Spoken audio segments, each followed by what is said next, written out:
المرتبة الأولى عبد الله بشير عبده من أمريكا.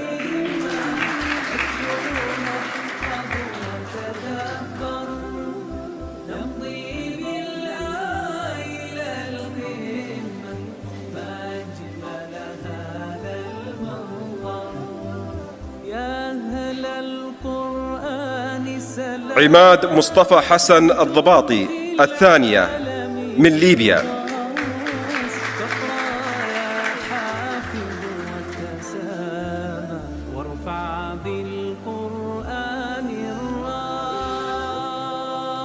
في المرتبة الثالثة محمد أحمد محمد محي الدين من كينيا.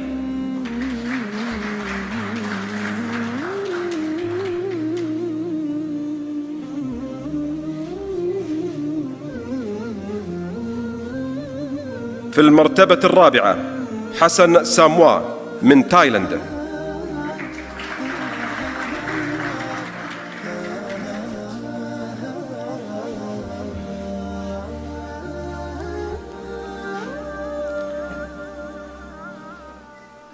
عبد الله علي محمد منصور في المرتبة الخامسة من مصر.